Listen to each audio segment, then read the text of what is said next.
Ano, seriously, is that smoked salmon not enough for your new boy toy? Or do you just get a kick out of acting like a petty thief?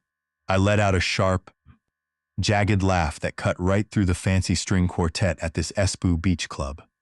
My ex-wife froze, her hands hovering over a plastic container stuffed with wedding leftovers. In this sea of tuxedos and gold, she looked absolutely pathetic. I took a slow sip of my top-shelf scotch, letting my eyes rake over her cheap, dated clothes.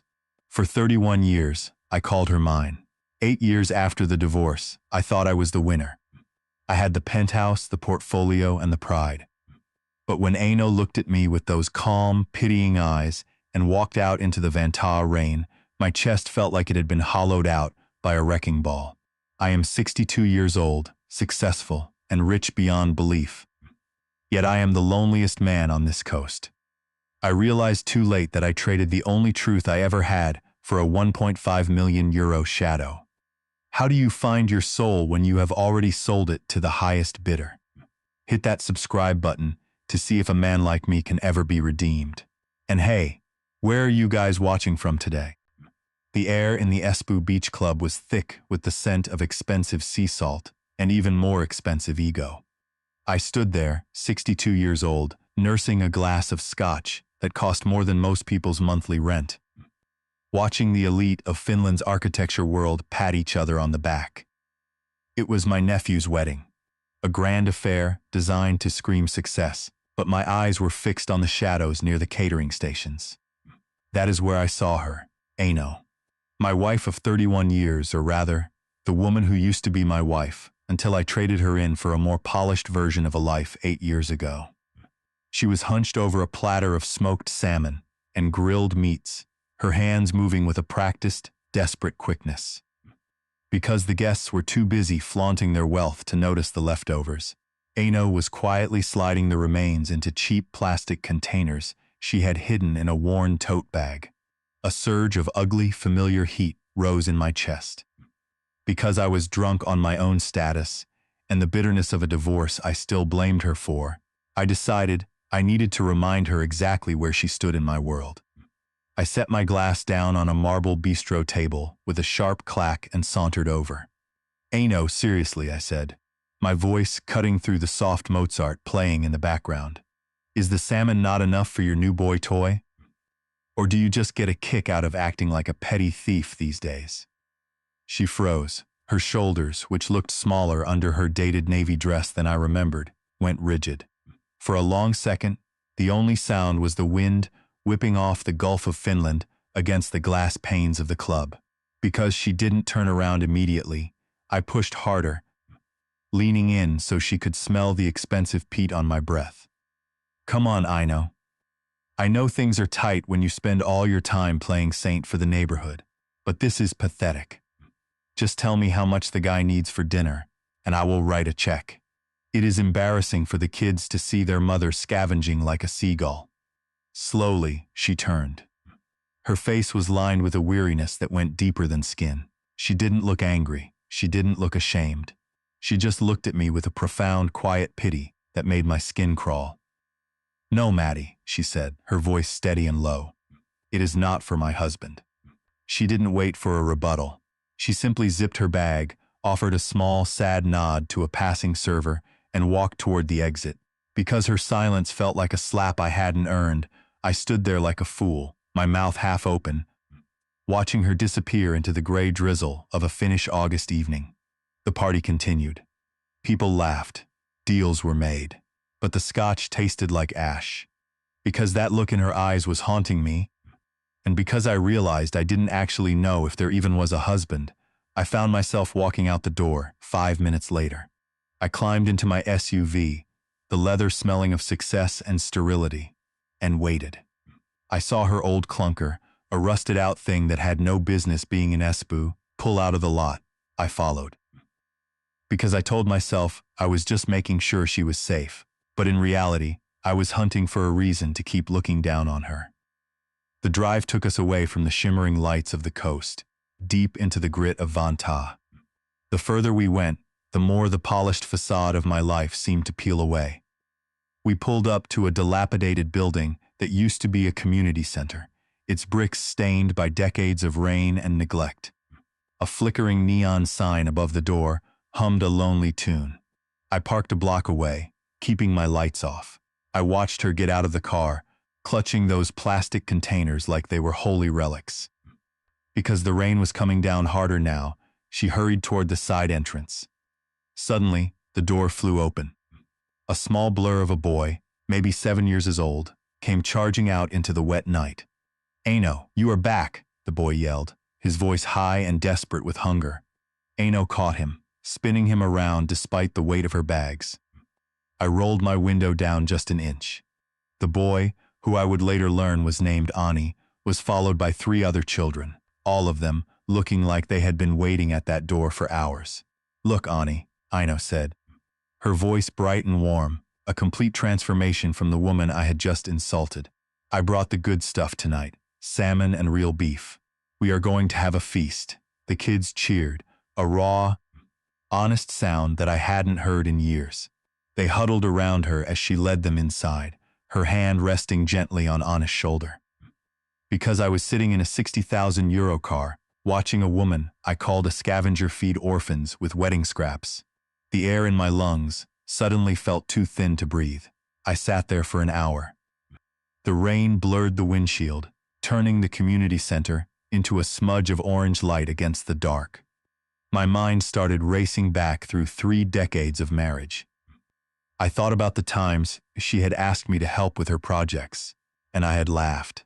I thought about the warnings she had given me about my business partners, warnings I had treated as nagging. Because I had spent so long convincing myself she was the problem, I had never bothered to look at the solution she was building with the pieces I threw away.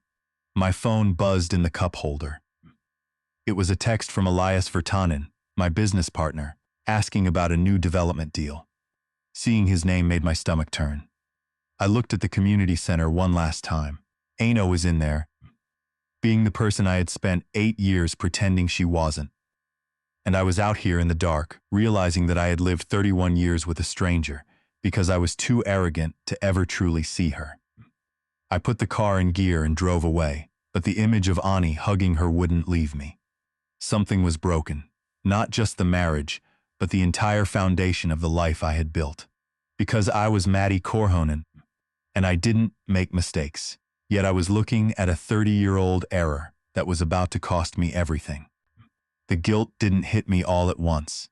It leaked in like a slow basement flood, because the sight of that boy Ani hugging Ano wouldn't stop playing behind my eyelids. I found myself at a supermarket in Espoo at 6 in the morning. I pushed a cart through the aisles, filling it with the kind of stuff I usually ignored. Industrial-sized bags of rice, boxes of pasta, canned peaches, and enough milk to drown a calf. Because I was Matti Korhonen, I told myself this was just a business transaction with my conscience. I was paying off a debt I didn't want to owe. The drive to Vantaa felt longer this time.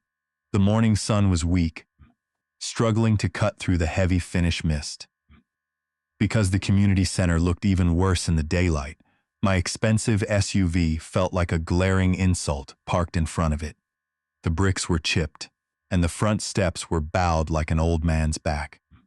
I hauled the first 2 crates of groceries inside. The hallway smelled of floor wax and old soup. A woman with iron gray hair and a vest that said volunteer was checking a clipboard near the kitchen. She looked up and gave my tailor-made coat a long, suspicious look. "Can I help you?" she asked. Her voice was as dry as a Helsinki winter. "I have some things for the pantry," I said, setting the crates down. Just some extras I had lying around. Because it was a lie, I didn't meet her eyes. I went back for the rest. When I finished, the woman whose name tag said Carol was staring at the mountain of food. "This is a lot of extras," she said, her voice softening just a fraction. "We usually only get this kind of haul when the big donors want a photo op." "I don't want a photo," I snapped, then caught myself. "I know Ano. She works here." Carol leaned against the doorframe, her eyes narrowing. "Oh, you are that Matti. Ano doesn't talk about you much, but when she does, she doesn't mention you being the charitable type." Because her honesty stung, I looked away, focusing on a drawing pinned to the bulletin board.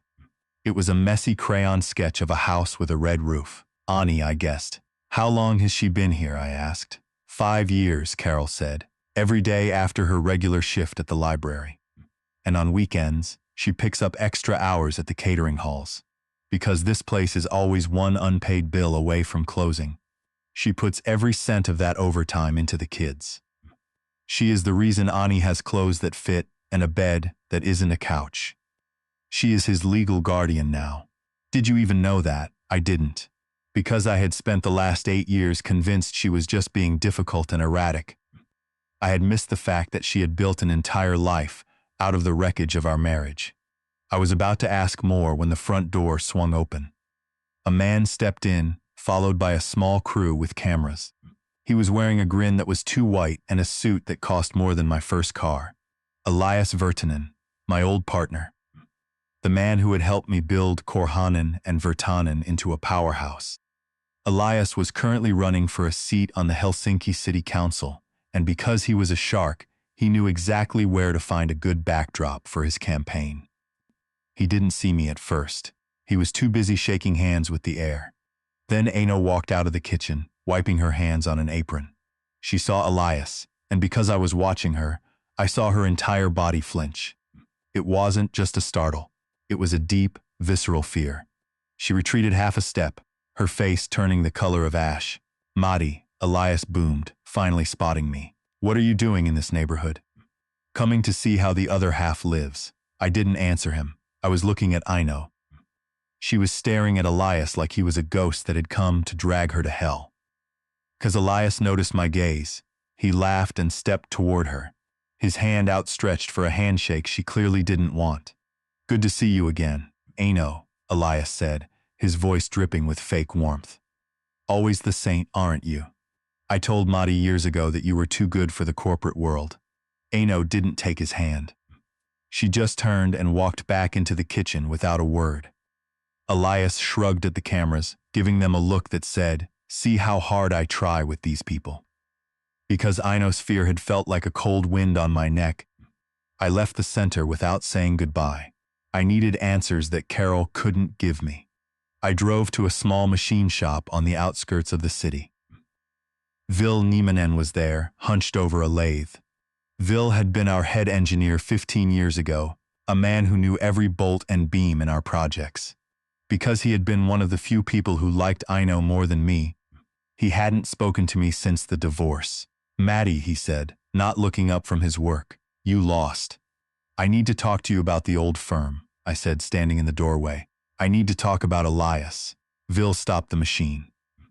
The silence that followed was heavy. He wiped his hands on a greasy rag and walked over, leaning against a workbench. Why now? He asked. Because you finally realized your partner is a snake. Or because you saw your wife as a better man than you will ever be. Because I was tired of being the villain in everyone else's story. I told him about the wedding and the community center. I told him about Aino's face when she saw Elias. Vil sighed, a long, tired sound. He looked at me with something that felt uncomfortably like pity. You really don't know, do you? Vil said. You were so busy looking at the skyline you never looked at the ledger. What ledger? I asked. The one Aino found, Vil said. It was 16 years ago. Elias was cooking the books on the Espoo development. He was setting up shell companies, billing us for materials that never arrived, and pocketing the difference. Because he was your friend, you never questioned him. But Aino did. She spent 3 months digging through the accounts. She found where the money was going. 1.5 million euro, Matti. I felt a sharp, stabbing pain in my chest. I remembered that summer. I remembered Aino coming to my office with a stack of papers, her eyes red from lack of sleep. I remembered her telling me that Elias was stealing from us, that he was going to ruin the firm. Because I had been so convinced of my own genius and Elias' loyalty, I had laughed at her. I had told her she was being paranoid. I had sat in our living room with Elias and mocked her to her face, calling her a conspiracy theorist who spent too much time reading mystery novels. She wasn't paranoid, Vil said, his voice cutting through my memory. She was right. She came to me after you shut her down. She showed me the invoices. I told her I would back her up, But then you fired me. Because Elias told you I was getting sloppy, and you believed him. I stepped back, my legs feeling weak. Because I had chosen Elias over her, she had been forced to watch me grow rich on stolen money while she was labeled the crazy wife. She stayed for another 8 years, Maddie, Vil said. She stayed because she hoped you would wake up. But you just got more arrogant. You started the affair with that designer, and because Elias was the one who introduced you to her, you thought he was the best friend you ever had. Ino didn't leave because of the money. She left because you betrayed her trust for a man who was robbing you blind. The room felt like it was spinning. Because my entire sense of self was built on the idea that I was the smart one, the logical one, the winner, the truth was unbearable. I had been the mark. I had been the fool. And because I had been a fool, Ino had lost everything. Her home, her reputation, and her husband. I walked out of Vil's shop and into the rain. It was a cold, biting Finnish downpour now. I stood by my car, letting the water soak through my expensive clothes. Because I had spent decades running from the truth, I had nowhere left to hide. I looked at my hands. They were clean, manicured, the hands of a successful man. But because of what Vil had told me, they felt filthy. I had built my life on a lie, and the woman who had tried to save me was currently scavenging for leftovers to feed children I didn't even know existed. I realized then that Elias wasn't just a donor at that community center. He was a predator. Because he knew Ino was there, he was showing her that he had won. He was showing her that he could still touch her world whenever he wanted. I gripped the steering wheel so hard my knuckles turned white. Because I was Mari Korhonen, and because I had finally realized that my pride was the only thing I had truly built, I knew I had to tear it all down. But as I looked at the dark clouds over Helsinki, I knew one thing for certain. This wasn't going to be a simple fix. Because Elias Virtanen had 16 years of head start, and I was just a man with a heavy heart and a rusted conscience.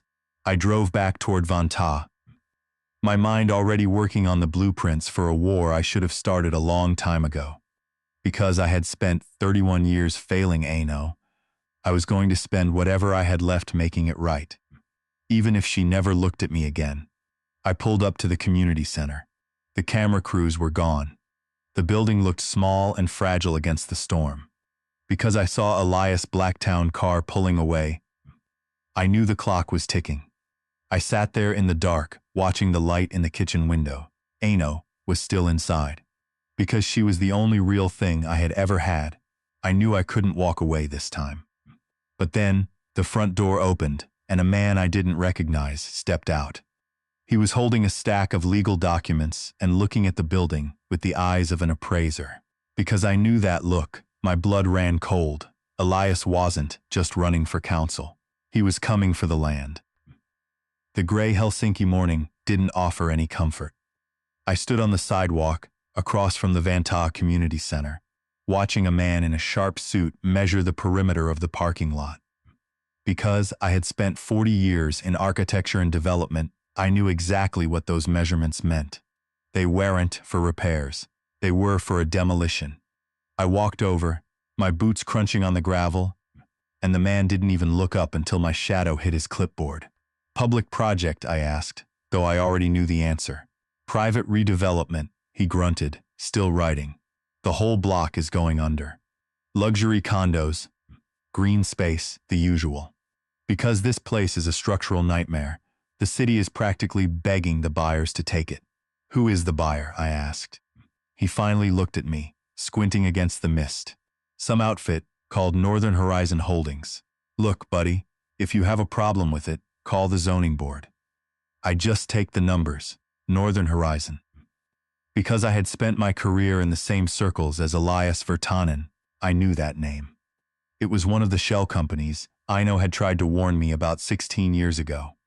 Because I had laughed at her then, Elias was now using that same stolen money to buy the ground out from under her feet. My hands were shaking, not from the cold, but from the realization that my silence had provided the shovel for this grave. I didn't go inside the center, not yet. Because I couldn't look Ino in the eye while her world was being measured for a funeral, I drove back to the city to find Vil Nieminen. Vil's workshop was a graveyard of old machinery and broken dreams. He didn't look surprised to see me. He just pointed to a stack of dusty filing crates in the corner. I figured you would be back, Vil said, his voice echoing over the hum of a lathe. Because you are a man of logic, Madi. You finally did the math. The numbers don't lie, even if people do. I need the names, Vil, I said. I need the ghost vendors.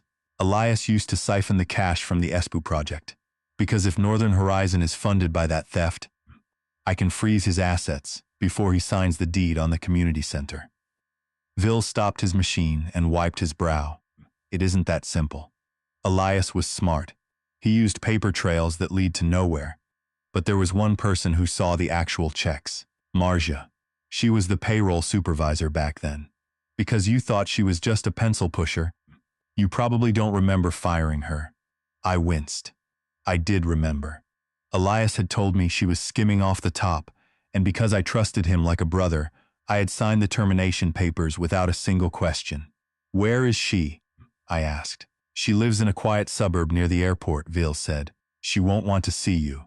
Because of you, she couldn't get a job in this industry for a decade. But she kept her notes. She is a Finn, Maddie. We don't forget. And we sure as hell don't throw away evidence. I drove out to the suburbs, the guilt sitting in my stomach like a lead weight. Because I was terrified she would slam the door in my face, I stopped at a florist and bought the most expensive arrangement they had. It felt like a pathetic gesture, and because I knew it, I left the flowers in the car when I finally stood at her doorstep. Marja opened the door. She had aged, her hair now a shocking white, but her eyes were still as sharp as a drafting pen. She looked at my designer coat, then at my face. The great Maddie Korhonen, she said, her voice dripping with irony. Are you here to fire me again, or are you just lost? I deserve that, I said, keeping my voice low. I am here because I was wrong, about everything. Marja stared at me for a long time. Because she saw the genuine exhaustion in my eyes, she stepped aside and let me in. The house was small but impeccably clean. She sat me down at a kitchen table that smelled of pine and coffee. Aino came to see me last year, Marja said, her voice softening. Because she is a better person than both of us, she wanted to make sure I was doing okay. She told me you were still the same arrogant man. What changed? I told her about the community center. I told her about Elias and the land grab. Because I needed her help, I admitted every mistake I had made. I told her I had been a fool for 16 years. Marja didn't gloat. She just sighed and walked to a closet in the hallway. She pulled out a leather-bound accordion file and dropped it on the table. It hit with a heavy thud. I kept everything, Maddie, she said, because I knew one day you would wake up, or Elias would get greedy enough to trip. These are the invoices from a company called Stonegate Logistics. They were supposed to provide the foundation materials for the Espu towers. Because the company didn't exist, the money went straight into a private account in the Cayman Islands. 1.5 million euro. I flipped through the pages. The signatures were there. Elias had signed for the deliveries. My own signature was on the bottom of the master contracts. Because I had trusted him, I had authorized the theft of my own company. You should have listened to Aino, Marja said, her voice like a hammer. She brought me these files 16 years ago. We had it all ready. But you told her she was crazy. You broke her heart, Maddie. Not with a woman, but with your own pride. Because the truth was a physical pain now, I thanked her and took the files. I had the smoking gun, but I knew Elias. Because he was running for council, he had layers of legal protection. I needed someone who could bridge the gap between these old papers and the digital present. I returned to the community center that evening. The lights were low, and most of the kids were gone. Aino was in the kitchen, but I saw Ani, sitting on the back steps, staring at a rusted bicycle with a chain that had snapped in two. Because I didn't want to face Aino yet, I sat down on the step next to him. Chain's busted, kid, I said. Ani looked at me, his eyes wide and curious. Can you fix it? I'm an architect, I told him. I build things. But because a bike is just a different kind of structure, I think we can manage. I went to my car and grabbed the toolkit I kept in the trunk. For the next hour, I worked on that bike. Because my hands were greasy and my back was aching, I felt a strange sense of peace. Ani watched every move, handing me wrenches and asking 1,000 questions. Why was that man measuring the ground today? Ani asked suddenly. I stopped. Because I couldn't lie to a child, I hesitated. He was just looking at the land, Ani. But don't you worry. Because I am here now, I am going to make sure nothing happens to this place. Do you promise? He asked. I looked at his small, hopeful face. I promise, I said. I finished the bike and watched him ride a few wobbly circles in the dark parking lot. Because he was laughing, I felt a flicker of hope. But then I saw Aino standing in the doorway. She had been watching us. Maddie, she said, her voice cautious. Why are you still here? I walked over to her, the file from Marja tucked under my arm. Because I couldn't hide it anymore, I showed it to her. I have the invoices, Aino. I saw Marja. I know what Elias did. And I know what he is doing now. He is trying to buy this land to bury the evidence of where his money came from. Because I was the one who signed those papers, I have to be the one to stop him. Aino looked at the file, then back at me. Her eyes were wet, but her face was set in stone. You are 16 years late, Maddie. I know, I said. But because the demolition crew is coming, we don't have another 16 years. I need to find the one person who can verify these digital transfers. Veal said there was a chief accountant. Toivo Aaltonen. Aino shook her head. Toivo is 81 years old. He is in a nursing home in Helsinki. Because he has dementia, he doesn't remember what he had for breakfast, let alone a ledger from 2008. Is there anyone else? I asked. She looked at the ground, a long silence stretching between us. Because she knew the stakes, she finally looked up. Toivo was old school, she said. He didn't trust computers. He told me once that he kept a private record, a black book. He said it was his insurance policy against men like Elias. Where is it? I asked, my heart hammering. Aino gripped her shawl. I don't know. But because Elias has been visiting the nursing home lately, I think he is looking for it too. The realization hit me like a physical blow. Because Elias was ahead of me, the nursing home wasn't just a place of rest. It was a crime scene in the making. I turned toward my car, my mind already calculating the drive time to Helsinki. But then I stopped and looked at Aino. Because I realized I might lose everything in the next 48 hours. I had to say it. Aino, I am sorry. Not for the money. But because I let you go through this alone. She didn't answer. She just watched me go. Because she was a woman who had survived on nothing but her own strength. She didn't need my apologies. She needed results. I drove toward Helsinki, the night air cold and unforgiving. Because I was heading into a fight I was barely prepared for, I felt a familiar rush of adrenaline. But as I pulled up to the gates of the nursing home, I saw a familiar black town car, parked in the shadows. Elias was already inside. I stepped out of the car, my grip tightening on the steering wheel. Because the truth was buried in the mind of a dying man, I knew that whatever happened in that building would decide the fate of the community center, Ani, and the tiny shred of soul I had left. I walked toward the entrance, the glass doors sliding open like the jaws of a trap. Regardless of the cost, I was going in. The sterile smell of the Helsinki nursing home hit me like a punch to the gut. It was that suffocating mix of industrial bleach and forgotten lives. Because I had spotted Elias' Blacktown car idling near the entrance, I knew the clock was ticking. I didn't take the elevator. I took the stairs, 2 at a time, my heart hammering against my ribs like a trapped bird. I had to reach Toivo Aaltonen before Elias did. Because if that black notebook disappeared, any hope of saving Aino's world would vanish into a paper shredder. I found the room at the end of a long, dimly lit hallway. Toivo was 81, a ghost of the man who had once been the iron-fisted chief accountant of our firm. He was sitting by a window that looked out onto a brick wall, his hands trembling in his lap. Because the fog of dementia had started to settle over him years ago, he didn't even turn when I walked in. Toivo, I whispered, kneeling beside his chair. It is Maddie Korhonen. He didn't move. Because I was desperate, I reached out and touched his arm. He flinched, his eyes darting around the room with a sudden, jagged fear. The audit, he muttered, his voice a dry rasp. The invoices don't match, Maddie.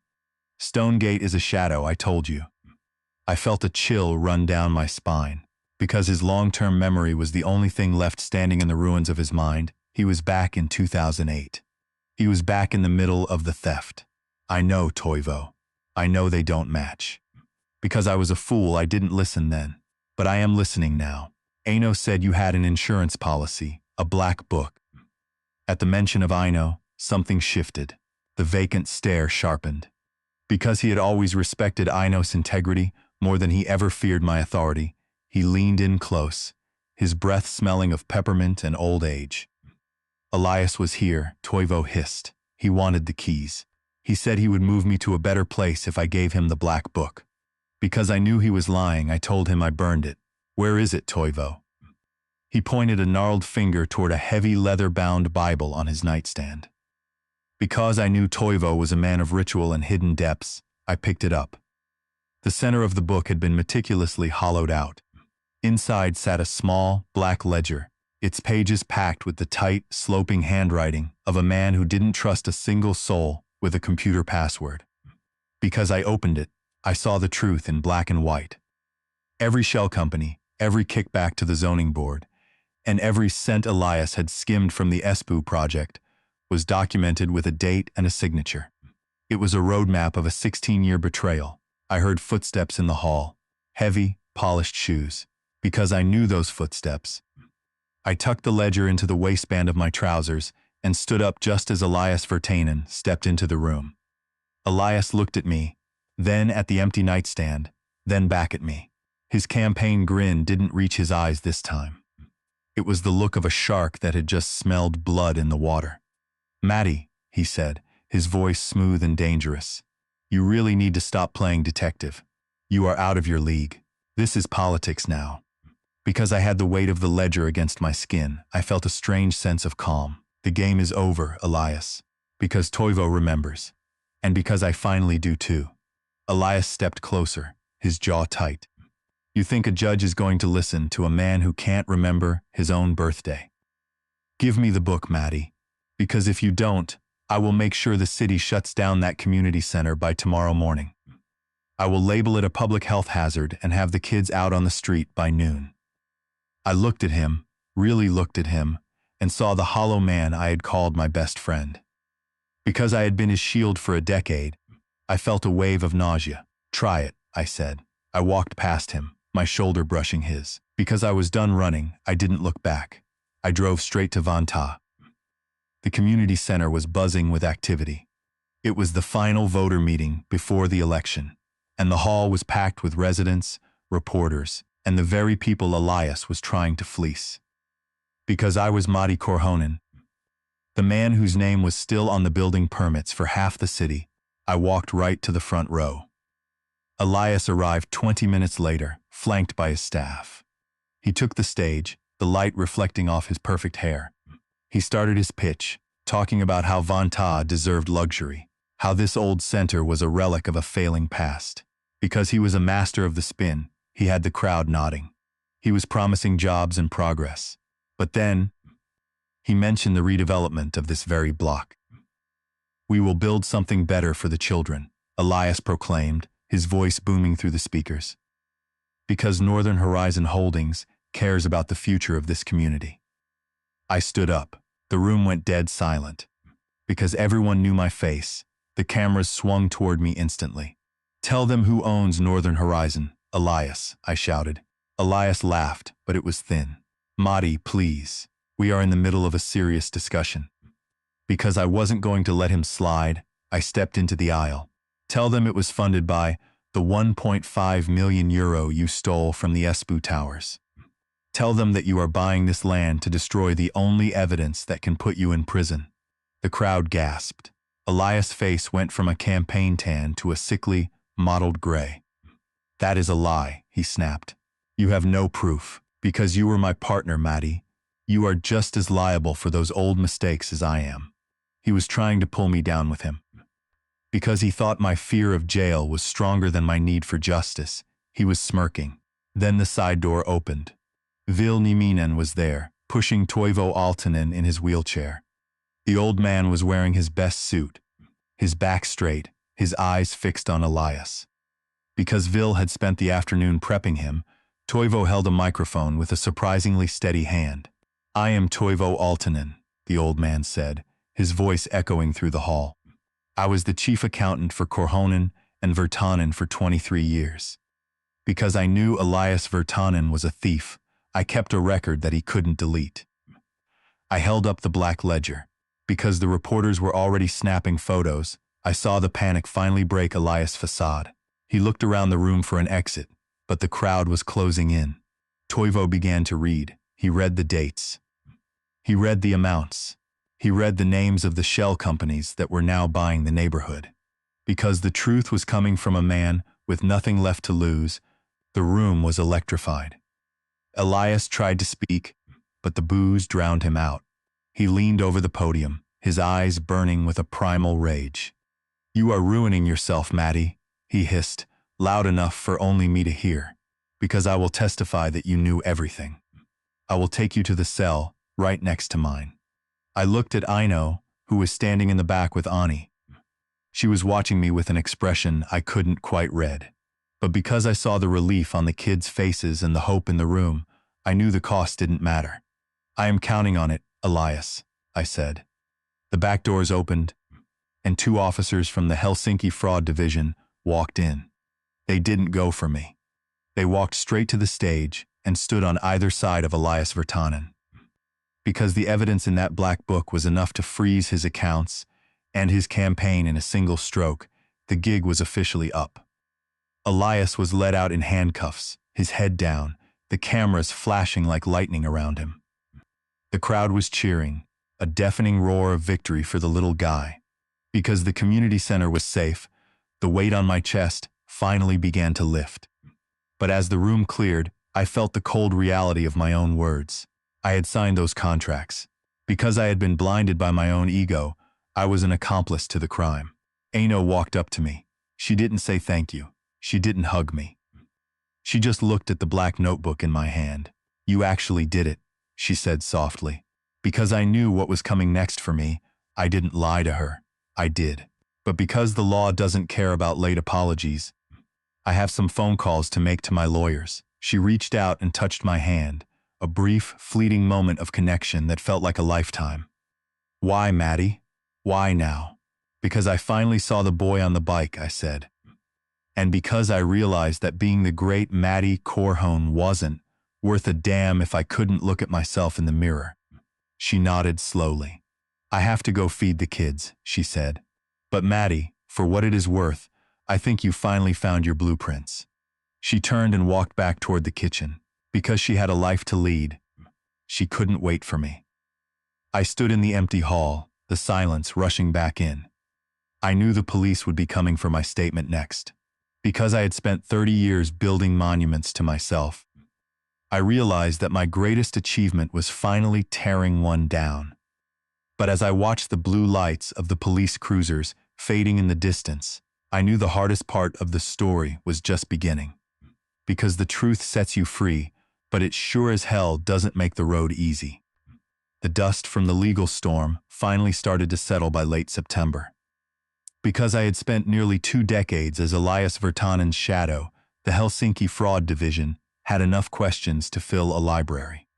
I spent my days in windowless rooms with lawyers and investigators, dissecting every contract I had ever signed. Because the evidence in Toivo's black book was so damn thorough, the authorities were treating me as a cooperating witness, rather than a primary target. But that didn't mean I got off scot-free. My name in the architecture world was a smoldering ruin. People I had known for 30 years wouldn't even take my calls. Because I had finally stopped lying to the man in the mirror, their silence didn't bite as hard as it used to. I was a man with a heavy past, but for the first time in years, I had a clear conscience. I was sitting in my living room in Espoo, the one with the panoramic view of the Baltic Sea that used to feel like a trophy. Because the house was too big and the memories were too sharp, I spent most of my time in the kitchen, drinking strong coffee and looking at the legal summons on the counter. My daughter, Hannah, and my son, Juho, had started coming over for dinner twice a week. Because I had finally dropped the act of the untouchable, perfect patriarch, we were actually talking. No more talk about stock options or prestige. We talked about the years I was absent, even when I was sitting right across from them. Hannah told me, straight up, that she had been ashamed of my arrogance for a long time. Because I was finally listening, I didn't get defensive. I just took the hit, knowing I had earned every bit of her resentment. The real test, however, was Vantaa. It was a crisp Sunday morning in November, the kind where the Finnish air feels like a cold glass of water and the mist hangs low over the birch trees. I drove to the community center, not in my polished SUV, but in a used truck I had bought to haul tools. Because the center was no longer under the threat of demolition, the atmosphere had shifted from a fortress under siege to a place of rebirth. The residents were painting over the old graffiti, and there was a sense of pride I had never noticed before. I grabbed my heavy toolbox from the truck bed. Because the kitchen sink had a leak that Carol said was drowning the floor, I had a job to do. I was under the sink, elbow deep in gray water and rusted pipes, when I heard small, hesitant footsteps on the linoleum. I slid out from under the cabinet, wiping grease off my forehead with a rag. It was Ani. He was wearing a parka that was a little too big for him, clutching a piece of bright red construction paper like it was a state secret. "Hey, kid," I said, sitting up on the floor. "How is the bike holding together?" "It is fast," he said, his eyes bright. "Because you fixed the gears, I can beat the older boys to the park now." He stood there for a minute, shifting his weight from one foot to the other. Because today was Father's Day in Finland, the center was full of handmade decorations and the smell of baking bread. He stepped forward and shoved the paper into my hand, looking at his shoes. "This is for you, Maddie," he whispered. I opened it. It was a drawing. A man with gray hair and a wrench standing next to a boy on a bicycle. Underneath, in shaky, oversized letters, it said, "To Grandpa Matty, thank you for fixing things." Because the weight of those few words hit me harder than any legal verdict ever could, the tears started before I could stop them. I was 62 years old, a man who had prided himself on being as tough as a granite foundation, and I was sobbing in a cramped kitchen in Vantaa. Because Ani saw me, he didn't look away or act embarrassed. He just stepped forward and patted my shoulder with a small, cold hand. "It's okay, Maddie," he said. "Because you saved the house, nobody has to be sad anymore." I pulled myself together, though my voice was still a wreck. "Thank you, Ani. I am going to keep this in a very safe place." I pinned the drawing to the refrigerator in the break room, right next to the volunteer schedule. Because I saw Aino watching me from the doorway, I felt that familiar tightness in my chest. She was leaning against the frame, her arms crossed over her sweater. She didn't say anything at first. She just looked at the drawing, then at me, her expression unreadable. "You look like a mess, Maddie," she said, but her voice had a softness I hadn't heard since our children were small. Because I was tired of being the man with all the answers, I just nodded and wiped my face. "I am a mess, Aino. I think I have been for a long time. I was just too blind to see it." We walked out to the back steps, the same ones where I had fixed Anna's bike. The autumn sun was hitting the golden trees, and the smell of wood smoke from the neighborhood saunas was heavy in the air. Because the silence between us used to be a minefield of unspoken grudges, it took me a long time to find the words. "Aino," I started, my eyes fixed on the distant skyline. "I have been thinking about the house in Espoo. It's a lot of space for one person. And because I realized how much time I wasted on a life that was built on a lie, I was wondering, maybe we could try again. Not for the money or the business. Just us. We could build something real this time." She didn't answer for a long time. The wind rustled the dry leaves in the gravel parking lot. Because I was terrified of her answer, I felt like my heart was going to stop.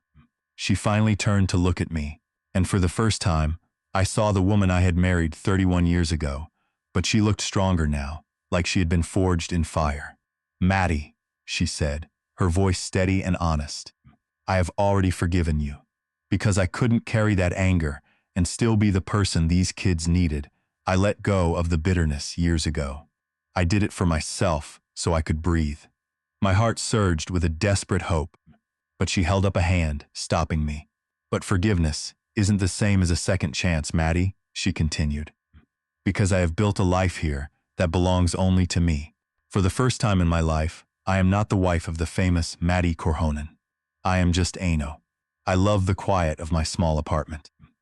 I love the way the morning feels when I don't have to manage someone's ego. I love you in the way you love a part of your own history that you finally respect. But I don't want to go back. I don't want to be that version of us ever again. Because her honesty was a final, necessary blade, the hope in my chest died down into something else. Something like true respect.